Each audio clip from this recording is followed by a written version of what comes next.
Hello दोस्तों, Navish garden में आप सभी का स्वागत है।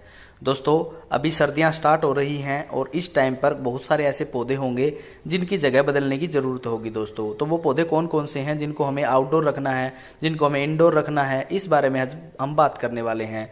दोस्तों, आज की इस वीडियो में हम बात करेंगे जो पौधे अभी तक हमने बाहर रखे हुए हैं या कुछ समय से बाहर हम उनको चला रहे थे, लेकिन अब उनको इंडोर करने का टाइम आ गया है दोस्तों। तो वो पौधे कौन कौन से हैं उनके बारे में मैं आज आपको बताऊँगा।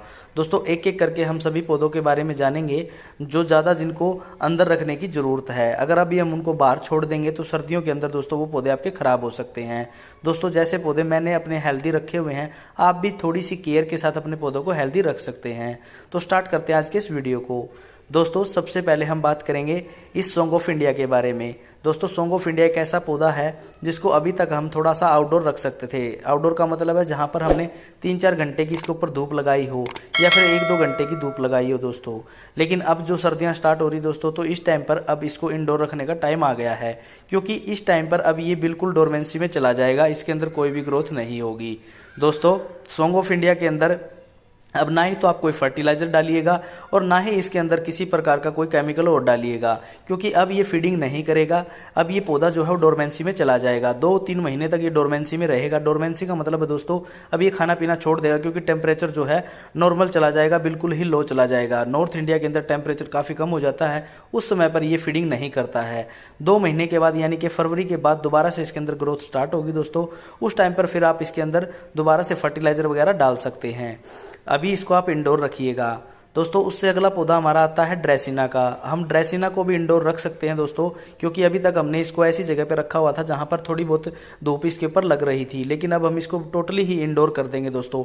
अभी कुछ व्यूवर्स के दिमाग में ये आएगा कि ये पौधे इंडोर से ही होते हैं, लेकिन दोस्तों इंडोर का मतलब अब इनका जो है वो ये है कि अब इनके ऊपर आपको शेड करनी होगी। शेड का मतलब इनके ऊपर ऐसी कोई छाया करनी होगी दोस्तों जिसके अंदर से ठंड नीचे ना आ सके।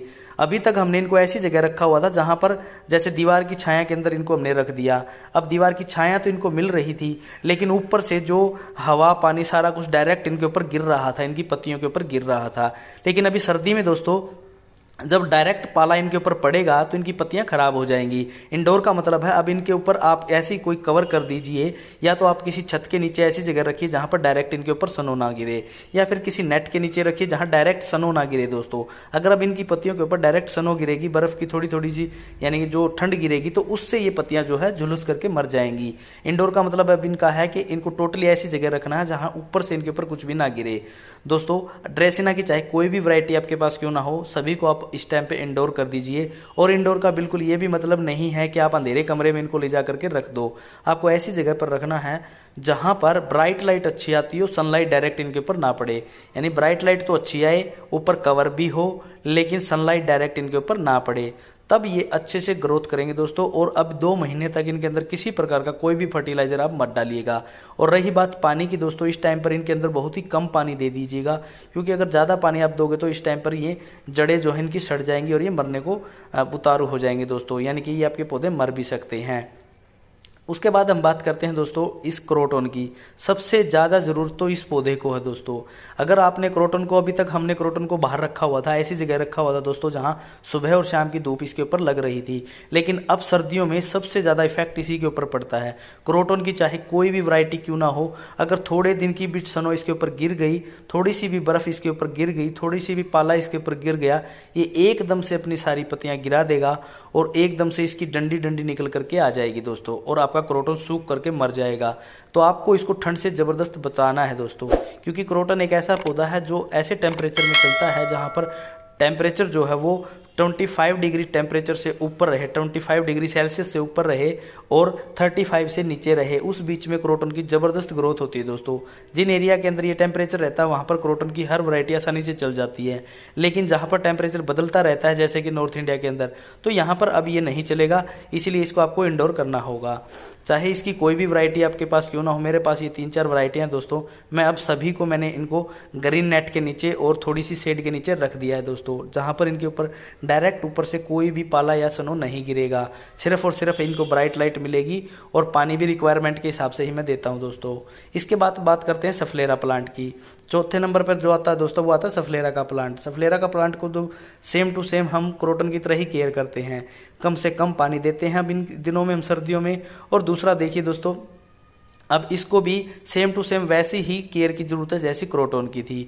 आप इसको भी इंडोर रखिएगा, ब्राइट लाइट के अंदर रखिएगा, ऐसी जगह पर रखिएगा जहाँ पर डायरेक्ट सन ना गिरती हो और इसके जो है वो ब्राइट लाइट अच्छी मिलती हो। दोस्तों इन चारों पांचों पौधों में जो भी मैंने अभी तक बताए हैं, अभी 3 महीने तक इनके अंदर कोई भी फर्टिलाइजर का यूज आप मत कीजिएगा, ना ही इनके ऊपर कोई लिक्विड मैन्योर का आप छिड़काव कीजिएगा। सिर्फ और सिर्फ हल्का फुल्का पानी देते रहिएगा, क्योंकि अभी ये डोरमेंसी में चले जाएंगे, फीडिंग बंद कर देंगे, बिल्कुल खाना पीना छोड़ देंगे, सिर्फ और सिर्फ रेस्ट पे रहेंगे। दोस्तों इनके अंदर ग्रोथ नहीं होगी अभी।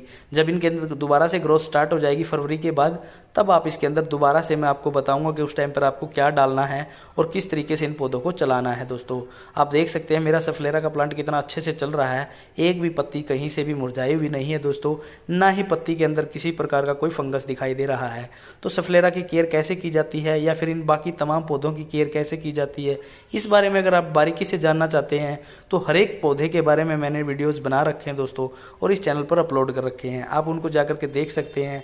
उनसे भी आपको इनकी केयर का पता चल जाएगा कि इनकी केयर कैसे की जाती है।